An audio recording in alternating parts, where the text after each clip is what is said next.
Thank you, Valerie and the Maritime History Archive for the invitation and the accommodation.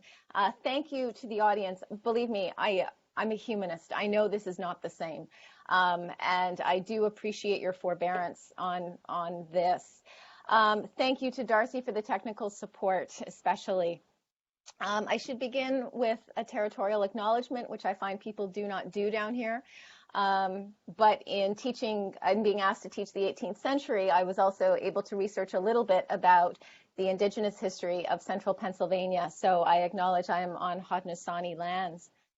I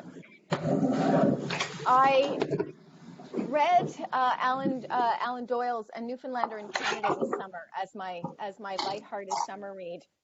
And he says after his first day in Halifax, well, now, after meeting a number of Nova Scotians, perhaps all the peculiar ones are not in Newfoundland after all. He talks about Nova Scotia as the cousin that you're expected to know a lot about, but you don't really until you go to college together. He also talks about Great Big Sea's first booking at the Lower Deck, what he calls the cathedral for bands of Newfoundland, or a cathedral for Newfoundland bands. The Lower Deck is a famous pub in Halifax's restored historic properties, which I remember from university days. And the signature tune of the Lower Deck is Stan Rogers' Barrett's Privateers. I am going somewhere with this, believe me. In the song, a letter of marque comes from the king to a rickety sloop ported in Sherbrooke. So the song is about deception. The deceit to the fishermen recruited to sail her to tragic end. The song goes, I was told we'd cruise the seas for American gold and we'd fire no guns. The deceit proffered to the ship by a letter to sanction ocean robbery, and possibly the deceit of Ontario college students singing so gustily about the fate of a Nova Scotia fisherman.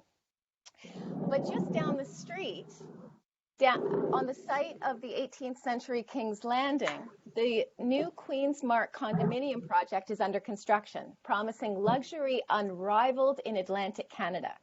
And what I want to talk about today has a little of all of this. A story that may have some parallels between Nova Scotia and Newfoundland, although Valerie and I have talked about places it might also have departures. Nostalgia and the usable past, and the stories we tell ourselves about our ongoing quest to find gold in the sea.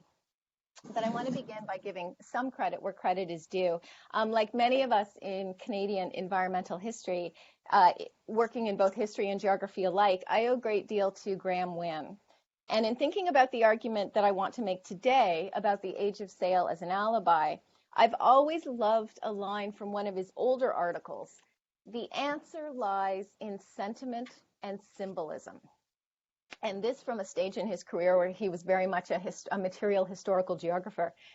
But when I explain environmental history to my students, I describe it as a twin DNA strand. The material, infrastructure, commodity, resource, and the imaginative or ideological, the assumptions of science, faith, and art. Understanding how we have used and altered nature requires understanding what it has meant to us. Graham also offers some guidance for navigating the line of activist scholarship, which is an ongoing discussion among environmental historians. How we should best contribute or intervene with perspective, empathy, and self-awareness. In the epilogue for our collection Land and Sea on the environmental history of Atlantic Canada, he cautioned that our predecessors brought us to this point, quote, not because we did not care. We, and note the inclusive pronoun here, arrived here because people persisted with a faith that they could act to sustain their families and communities and shape their futures. I make decisions for the same reasons, and facing the world that we do, I will need to make different choices and not just judge others for theirs. Hence, this decision to Skype in. As Chris Magog has said of central Pennsylvania, a region that I'm discovering has any number of parallels with Atlantic Canada, although not enough coastline. There are no villains here. We are all descendant from and beneficiaries of a history of capital exploit. We have met the despoiled waterfront frontier, and she is us. So with all that preamble, the alibi. It began with morning walks through a city that I love and miss dearly, but through parts of it that troubled me a little. Along a floating dock in front of that condominium project on the Halifax waterfront, and underneath and through the massive new convention center on the downhill slope of Citadel Hill. Both projects explicitly reference the Age of Sail to legitimate their elbowing into the city's 18th century plan, whether with the rhetoric of a royal mark or the silhouette of a sail, which you see here, but on a singular scale and mass that was never imagined back in the day. And while both insist that they will propel Halifax and Nova Scotia to new prosperity, construction on Queen's Mark has already had to contend with rising sea levels and sea surge propelled by climate change brought on by the use of fossil fuels. So even as projects like this revive and display elements of coastal history in ways to suggest that this history offers inspiration for more appropriate and sustainable ways of coastal living, the province of Nova Scotia, like its counterparts in the Federation and the federal government of Canada, remains committed to a development ethos. By this I mean expansive growth through the extraction of resources in ways that seem increasingly less appropriate and sustainable. So how does this happen? As Dolly Jorgensen has argued, the creation of Canada as a nation state coincides precisely with the onset of the Anthropocene. It is a country born Anthropocene. Notwithstanding the tar sands, the story of development is fundamentally in the national interest. And this is an expression that gained some traction when Joe Oliver wrote an open letter to Canadians about the national interest of building a pipeline. And I imagine you will see it quite a lot in the run-up to the election. The story of development is not simply a Western or Northern one.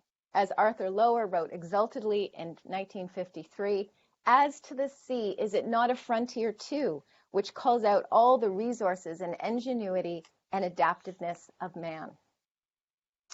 And at the same time, as with images of northern wilderness or mountain parks, we have continued to depict the Atlantic coastline as nature somehow in our possession and yet resilient from our actions.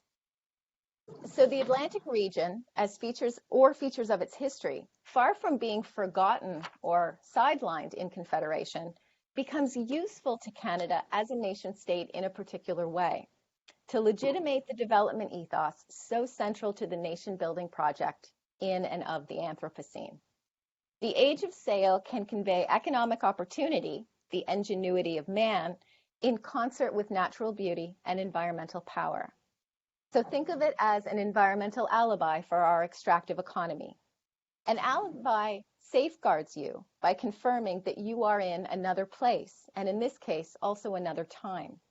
An icon of renewable energy, the wind-powered sailing ship, in a non-industrial setting, the wooden wharf or the oceanic horizon, offers a visually appealing alternative to and stand-in for ongoing unsustainable development, notably in fossil fuels. This visual sleight of hand takes on a more insidious role in an era of accelerated offshore exploration, climate change, and sea level rise, when one generation of energy history is used to simultaneously represent, distract from, and license another. An antiquated technology serves as a rationalizing metaphor to support quintessentially industrial projects of growth by presenting an appealing, benign, and vaguely pre-industrial, or at least a-industrial, relationship with the natural world.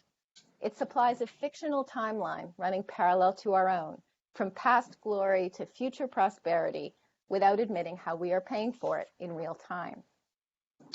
This is, of course, the very essence of the usable past, a concept from public history that I don't think we see that often in environmental history, and I would love to see more of a conversation between these two fields.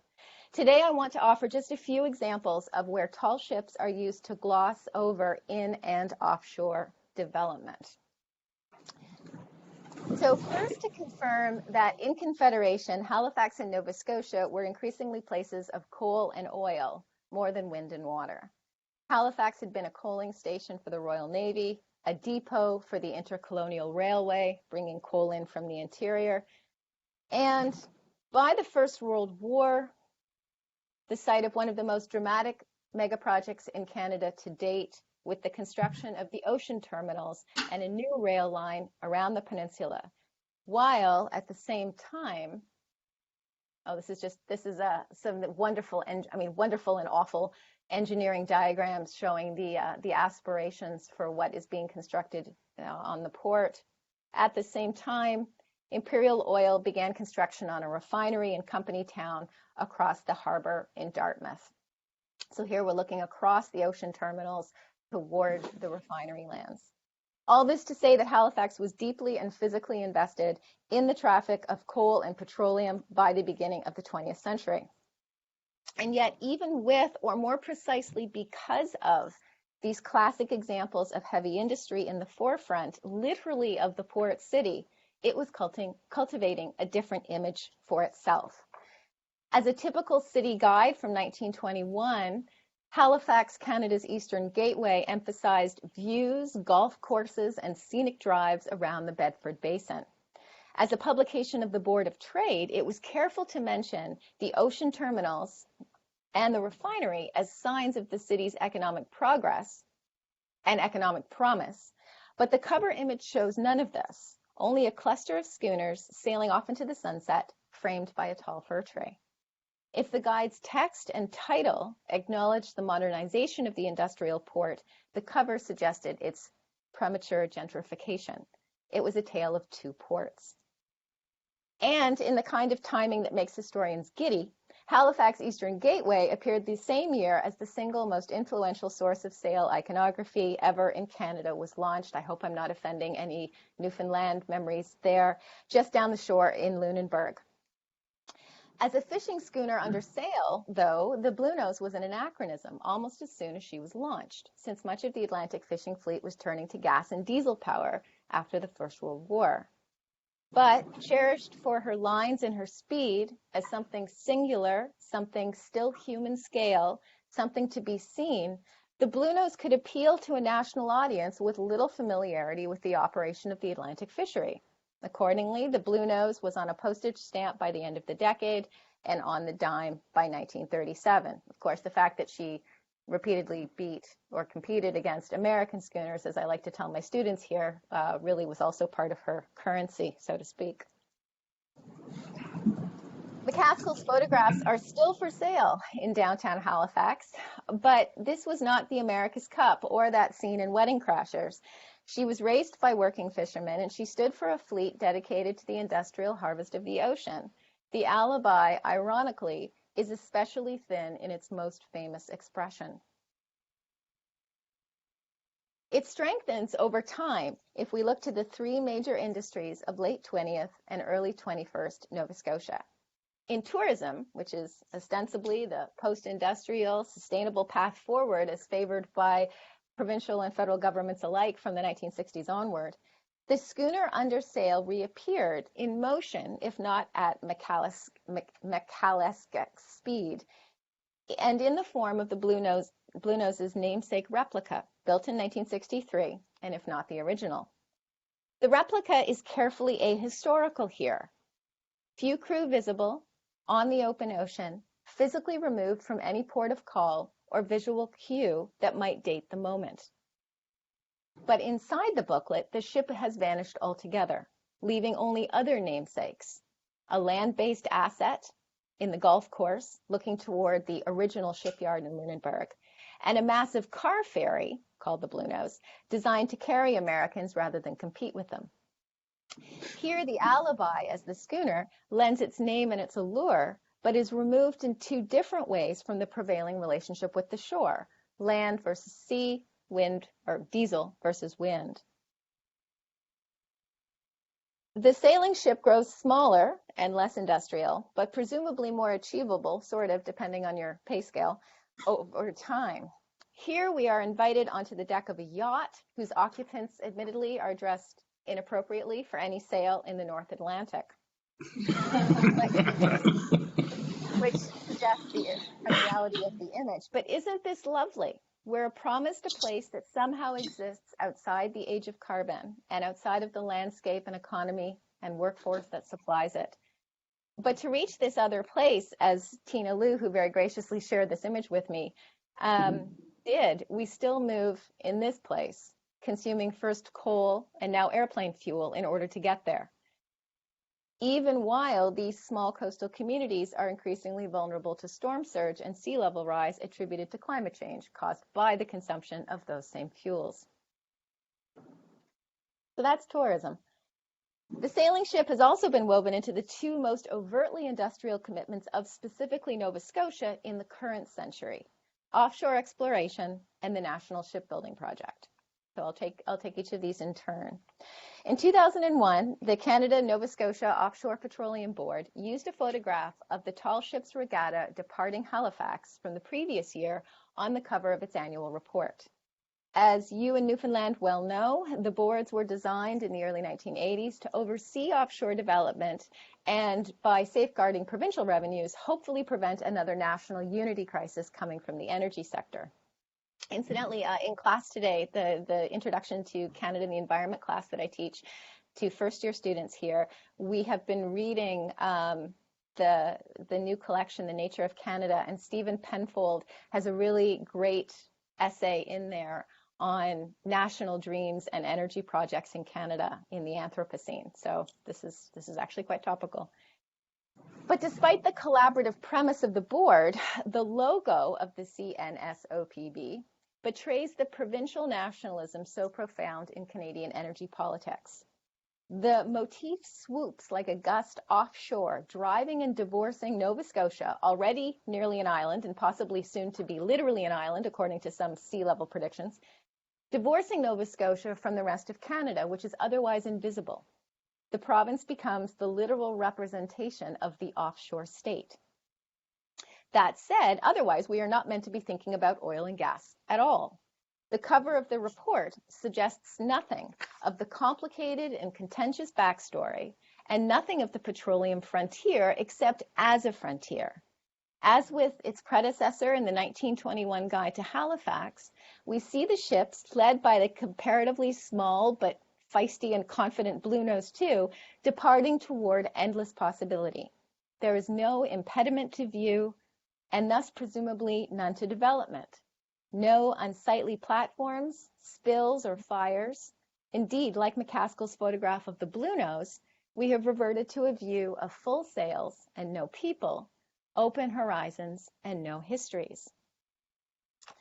By directing our gaze outwards to the oceanic horizon, the photograph reifies the myth of inexhaustibility, while the sparkling waters and clear blue sky suggest purity and a complete lack of any cumulative human impact. The grace of movement in the age of sail literally leaves no footprint. While this may be in keeping with our tendency to think of the ocean as timeless, it is not a healthy or sustainable fiction.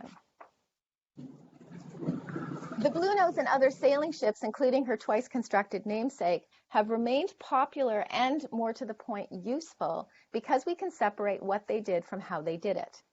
Beautiful lines and speed demonstrate human craftsmanship, riding the powerful and inexhaustible Atlantic winds, not grueling and costly traditions of oceanic harvest.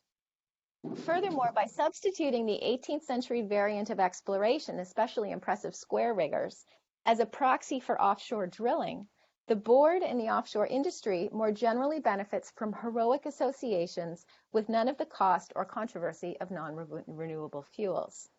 Exploration as a concept suggests bravery, the triumph of the human mind and technologies over the unknown of nature. As a not so tangential aside, and this is something that I ask my students, and especially in engineering and management, to do, is to look at the ground on which we stand. This is why offshore exploration translates well into corporate gifts to university research, specifically in areas useful for the energy industry. The engineering program at Dalhousie University, for example, was founded in 1907 as the Technical University of Nova Scotia, intended to provide a managerial class for the booming coal industry. In recent years, the engineering and earth sciences programs at Dal have benefited from a series of not uncontroversial donations from Shell, Irving, and petroleum experts, all targeted specifically to studies and internships in subsurface fuel exploration. I left Dal before the ocean supercluster took off, But again, in the spirit of inclusive responsibility, I will say that this relationship is not limited to universities on the coast. Perhaps not surprisingly, they rebooted the Bucknell website this summer, and so the search engine doesn't work. So this screen cap is from the old website when I emailed the Office of Development to ask for current numbers from the Exxon donation. Well, let's just say I'm still waiting for a reply to that email.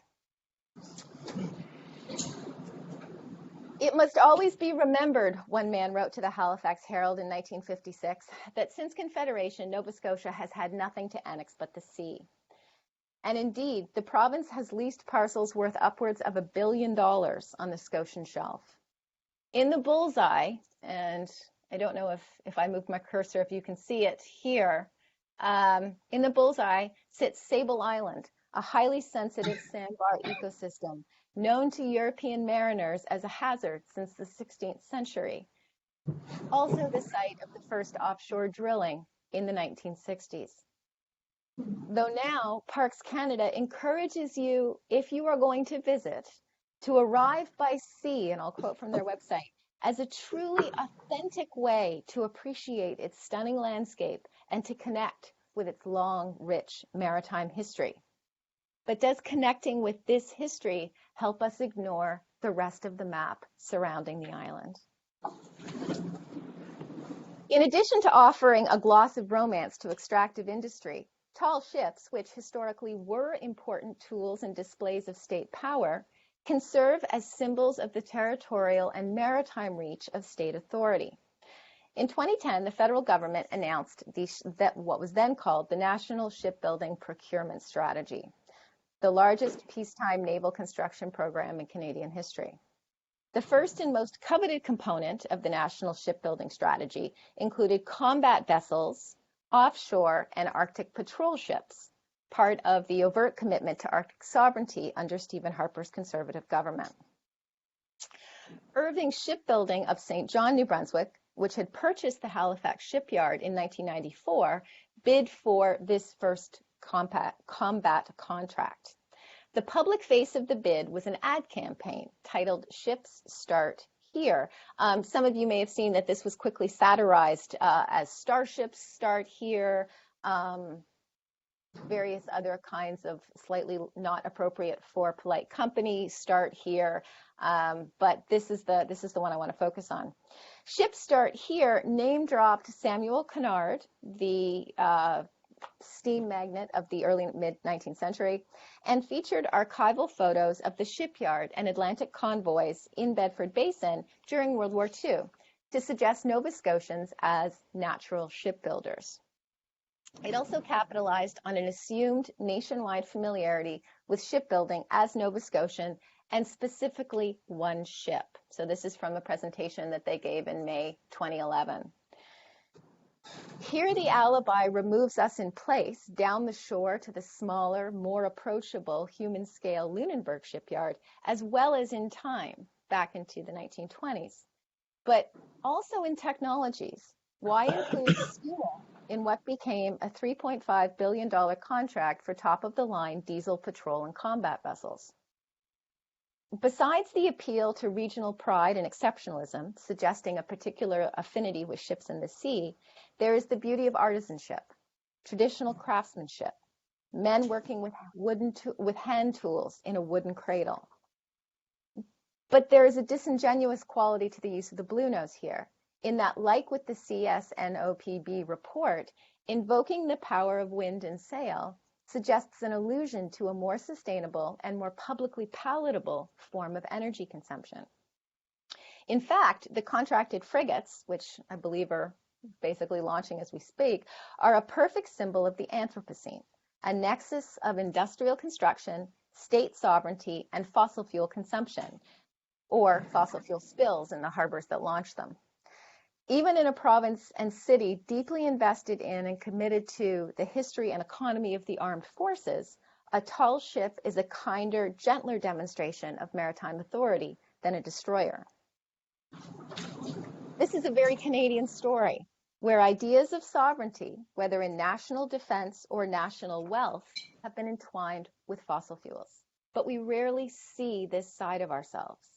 The dockyard, the Canadian Forces Base Halifax dockyard, and the refinery are equally prescribed to civilians. We only glimpse them from across the harbor or from, frankly, literally a new wall that's just gone up, while offshore is invisible except for when rigs are pulled in for repair. Most Haligonians would not know that Sackville Landing, with its playground and colorful statuary, was the Irving Oil Wharf from the first slide until 1982. I am not arguing for a return to active oil supply in the Halifax downtown, but we could commemorate this aspect of our urban landscape and draw attention to our ongoing dependence on conventional fuels. Instead, the age of sail draws a veil over industrial realities, past and present. Consider this photograph from a recent parade of sail at the traditional closing to a tall ship's visit as they prepare to leave port. Our eyes are drawn to the Bluenose 2 in the center of the photograph. The hometown hero, sort of, because again, Lunenburg as opposed to Halifax, granted pride of place in the line, the final ship to sail past the Halifax waterfront. Yachts cluster like goslings in her wake. This grouping, this kind of visual genealogy, suggests that ships do start here, that Nova Scotians do remain a people of the sea, even if the yacht owners are generally a group of well-to-do urbanites. More importantly, by focusing both the camera lens and our gaze on the Bluenose 2 and her progeny, with the Canadian flag in the foreground, we don't look past them. The background here is truncated and blurred, but this is also part of real Halifax. The construction of the ocean terminals involved a massive reshaping of the Granite Peninsula, then expanded with the Halterm Container Port in the 1960s and 1970s, and I understand they've issued an application for a further expansion of the container port for ultra-size ships now. These yachts are sailing past what was once a road to Point Pleasant Park, known as Pleasant Street, a neighborhood called Greenbank, ponds and freshwater streams that we saw buried by the engineering project for the ocean terminals, and ironically, the site of the Royal Nova Scotia Yacht Squadron Clubhouse, probably with no sense of what lies underneath. The sailing ships help block the view and acknowledgement of our own industrial landscape. So to conclude, I admit I wrote this piece partly out of frustration that Nova Scotia and Canada seem committed to historical tracks that cannot continue. This is especially perplexing in a region that could or should be leading the way in post-industrial transition, but keeps reopening coal mines and leasing offshore as though the past century never happened. It reminds me of a joke I heard on the West Wing, and I hope this doesn't, speaking of timing and Dorian, this may come across as a little too close to home. A man is standing in a rising flood, and he asks the Lord for help. He heard a radio report that the river was going to rush up and flood the town, and all the residents should evacuate their homes. But the man said, "I pray God will save me." The waters rose up. A guy in a rowboat comes along and he shouts, "Hey, you, the town is flooding. Let me take you to safety." The man shouts back, "I pray, I know God will save me." A helicopter comes by and hovers overhead, and a guy with the megaphone shouts down, "Hey, you down there, the town is flooding. Let me drop you a ladder and I'll take you to safety." The man shouts back, "I pray, I know God will save me." Well, the man drowns. And standing at the gates of St. Peter, he says, "Lord, why did this happen?" God says, "I sent you a radio report, a helicopter, and a guy in a rowboat. What the hell are you doing here?"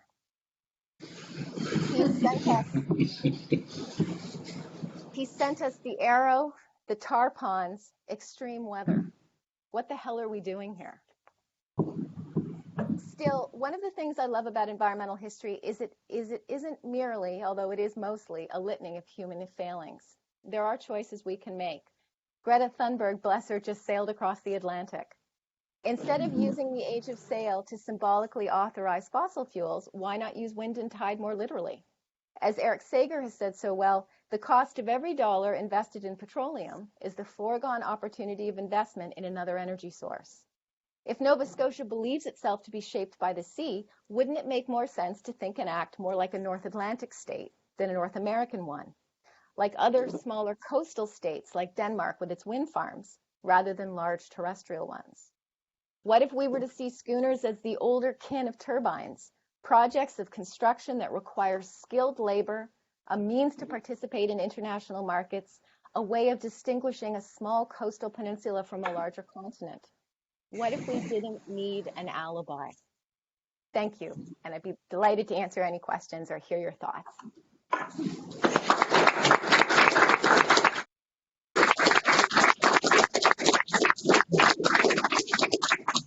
Thank you, Claire. Am I actually blocking the view by standing there? I mustn't cut you off from your audience. That was a wonderful critical walk through the usable past and what we can and cannot do with it.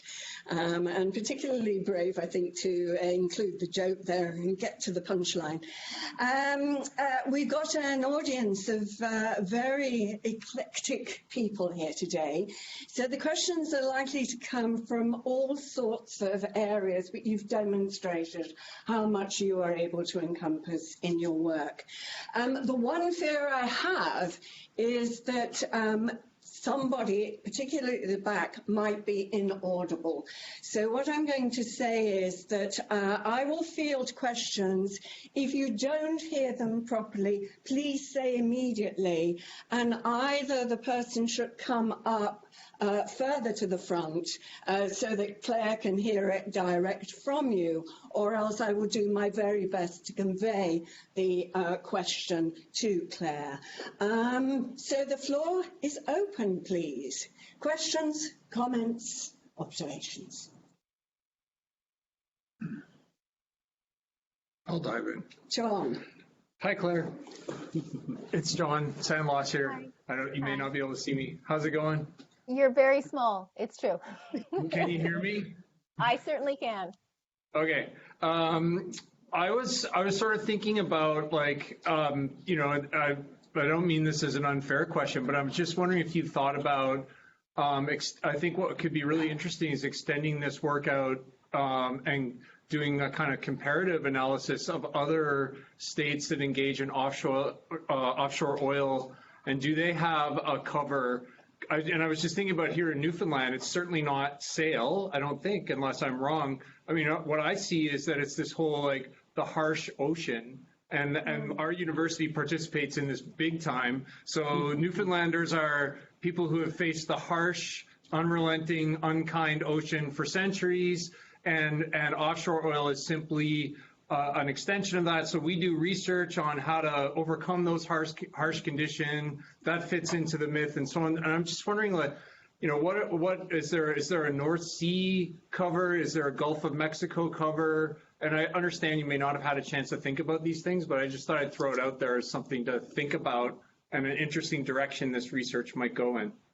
I mean, absolutely. That kind of transnational or transoceanic comparison would be fascinating.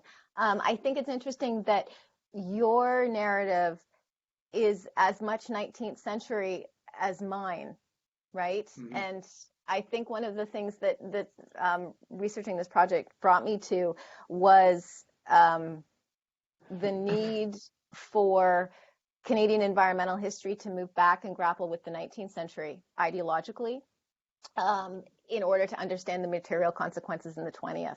And I think this narrative of, it's not conquest, it doesn't sound from the way you're describing, so much as survival. But either way, there is this sense of the requisite mastery, which again is the kind of legitimating language that you have seen in the 1860s. So no, I think this idea of being able to identify different narratives of legitimacy, but then looking for the period from which they come out of and how they're sustained. And the commonalities might come in those rather than what the actual metaphor is, if you see what I mean. But yeah, that sounds fascinating. Thanks. I appreciate it's Friday afternoon, right? I mean, don't, if you want to just cut anchor and go, I appreciate it. Yes, Jean. Well, I would just pick up on this point about how far into the past are we going. because depending on where you go, you can also find other, John was saying, cover stories or alibis. And most recently here, well, it's actually still going on. There is a Bonavista Biennale down on the Bonavista Peninsula, which is in its second iteration, and it's a fabulous multi-site exploration of art over time and space and concept and so on. And there's a woman from Toronto who's a PhD student at York who has done this marvelous, and as far as I can tell, unprecedented excavation of Newfoundland's role in building slave ships. And I think that her story that she's uncovered, mostly dating from the late 1700s, has been received with kind of, shock and amazement that Newfoundland's linkage to the transatlantic slave trade was, as with Nova Scotia's, is not just in our providing of salt fish to the plantations in the Caribbean, but also the ocean-going vessels that were obviously instrumental in the slave trade. So I just mentioned that as perhaps another indication that we can look in various ways in our history to see where we are in the present. And I just wanted to say that I think your work in questioning underlying sort of cultural and, precepts about our commitment to oil exploration is very important, very timely. I find it shocking to be in Newfoundland and to witness with our eyes wide open the lack of discourse. I'm about to finish. Valerie's giving me the hook. But it is incredible how little public space, to say nothing of the general absence of this at the university, little public space there is for developing a critique of this plan to double down on deep water drilling, exploration and drilling, as if our history with the collapse of the cod stock and various other environmental disasters, Muskrat Falls, for instance. Okay, Valerie's definitely giving me the hook. But I think I'm partly saying thank you for tabling issues that are not just of great historical significance, but very resonant in making the past useful in the present. I will say, I am Can you deal with all of that package that you've just been giving me? I was just going to say, I am sorry not to be there in person. I really am. And I guess I want to just respond on sort of two fronts, both of them quite personal. One of the things I struggle with, yes, is being the recipient of making. We wish we had more transparency around university funds and university funding. Obviously, in history, we're not getting a lot of checks from Shell or anything, but I know they're going somewhere here. And I think it's, Bucknell can claim to be a private institution and therefore not need the same sort of transparency or accountability as universities in Canada or public institutions here. But we need to know who's paying the bills and how that determines the culture and agenda of higher education. Absolutely. And I think it's really essential that we do more of that. The other thing, I'm glad you brought up the point about slave history. You probably have seen that Dalhousie has released its report on the implications of Lord Dalhousie's associations with the slave trade and the recommendations for the institution. I was glad to see that. Those of you who know me personally know that I live in the United States, not by choice. My husband, who was a full professor at Dalhousie, left because he felt he could not tolerate the racial climate there. And he, ironically, given everything that is life in the United States right now, he has found more of a place as someone of Jamaican extraction. He has found more of a place in central Pennsylvania. So watching Dalhousie come to grips with that is satisfying in a sense. But one thing that he has always said, and this is also, I think, contributed to my questioning of the alibi, is that Canada is very good at saying, not this time. So we may have been racist in the past, but we have made progress, or we are multicultural, or look what we have done in the present, and we're not nearly as bad as the United States. And so one thing I do appreciate about the report at Dalhousie, and I appreciate this is tangential to tall ships, but it does speak to the concept of acknowledging in this place and in this time. The report at Dalhousie does say we need to, in a sense, make reparation by offering admission and aid to more Black students, to hiring more Black faculty, to supporting them accordingly, because that is part of the cumulative cost of the kinds of perceptions that Lord Dalhousie held. So yeah, this idea of in another time and in another place comes from, in a sense, my personal conversations as well as my scholarly ones. So thank you for bringing that up.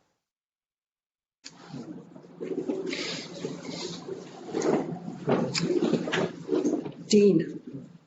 Oh, sorry, did I miss you, Robert? Was Dean or you first? Go ahead, Robert. Robert Sweeney, historian. Hi.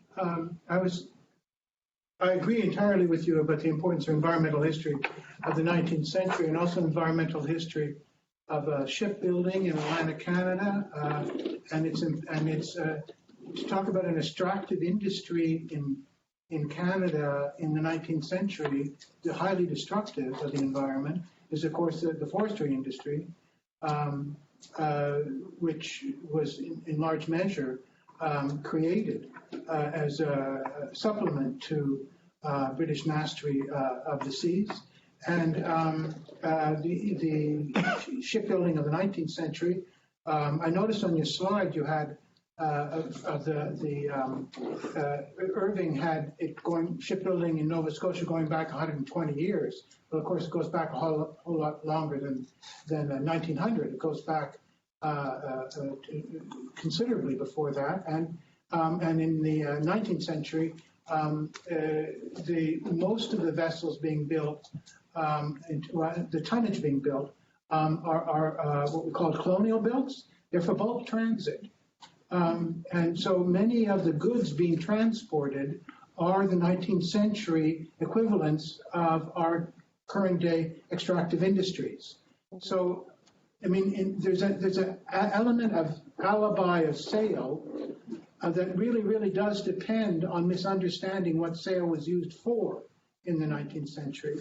And I would encourage a more critical reflection on the relationship of shipbuilding and that major mode of transportation in the 19th century and the creation of these very large commodity chains that so transformed the environment in the 19th and early 20th century.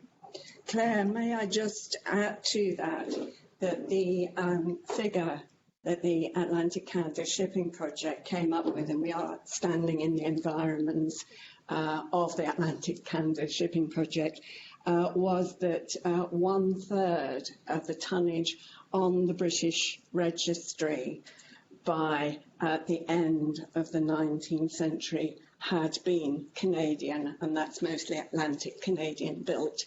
It was a substantial contribution to British maritime imperialism. But over to you, Claire.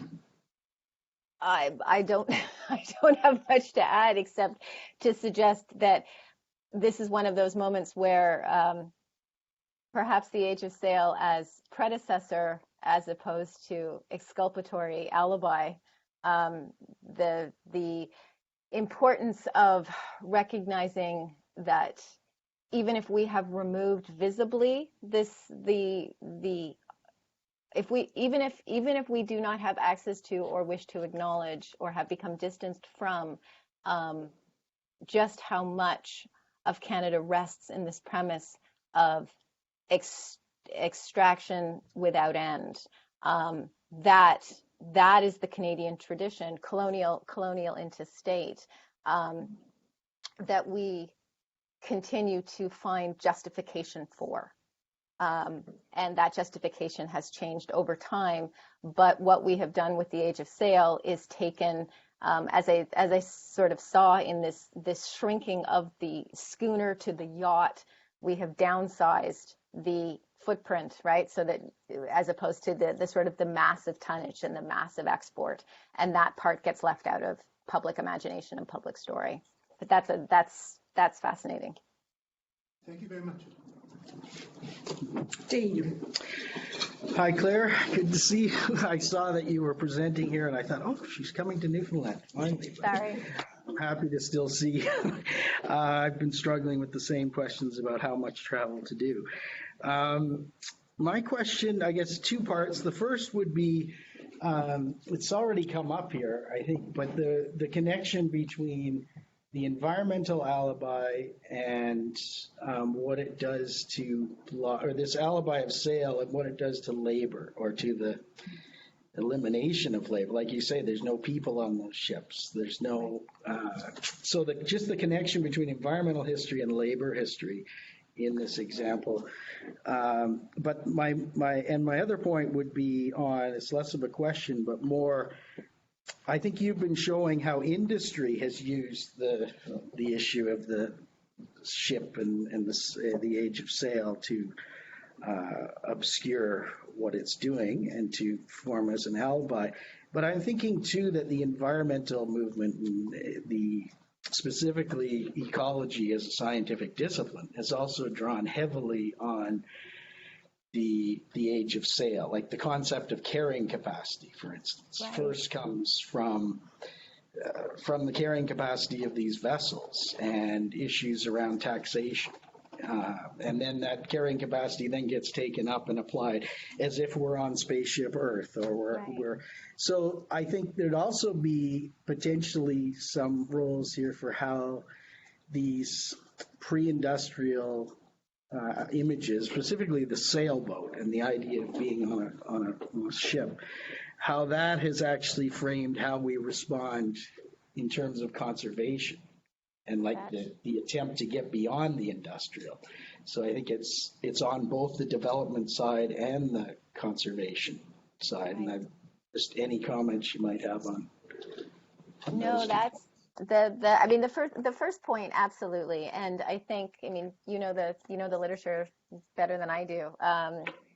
But the part of what I was sort of trying to write after, not against or away from, but just right after, was most of what was available to me in terms of Nova Scotia environmental history 5 years ago even was still very much influenced from the Acadian School of a Generation. I mean, that emphasis on commodity measurement and labor force and that kind of political economy. And that's not my strength.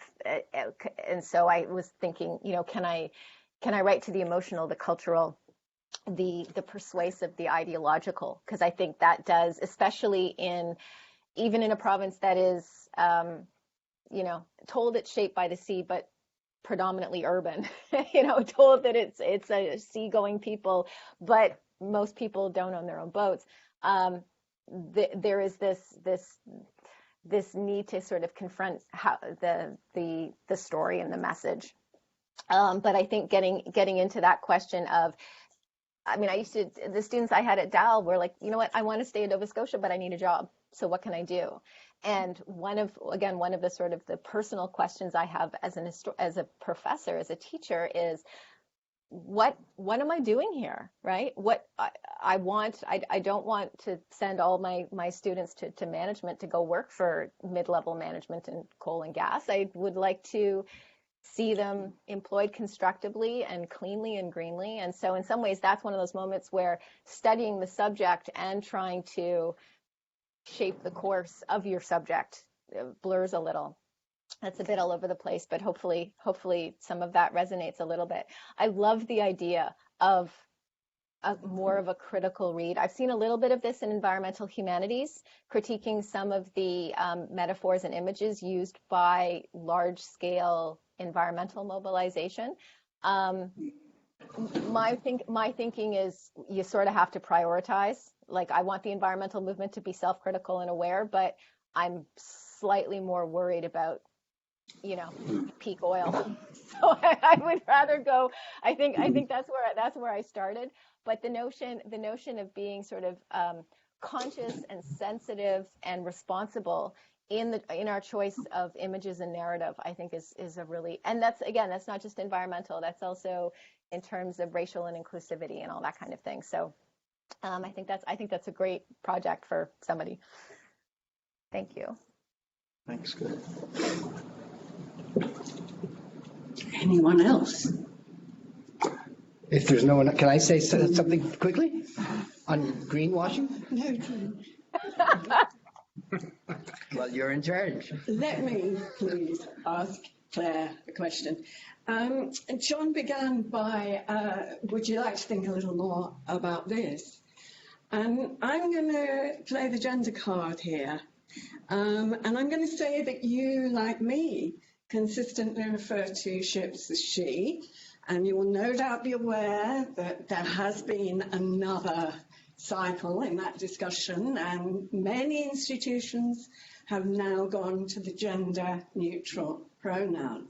I don't want you to go into, well, not necessarily go into those specific arguments, but I do want to turn it back to the environmental argument. You showed us some powerful images which used gender, but if you were to be developing the spin-off paper from here, which looked at the elisions that happen in environmentalism through gender, where would that take us, please? I'm waiting for my fellow environmental historians to jump in and rush to my rescue as they would a lady.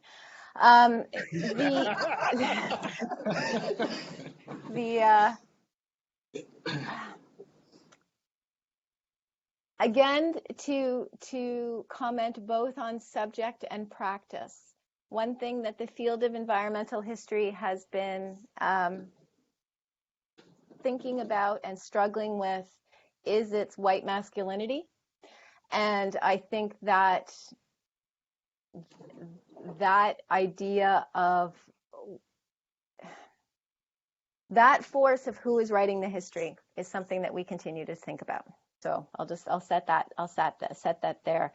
If I were to write a spin-off paper, I would, I think, be fascinated in the juxtaposition of male strength and female grace as why this alibi works so beautifully.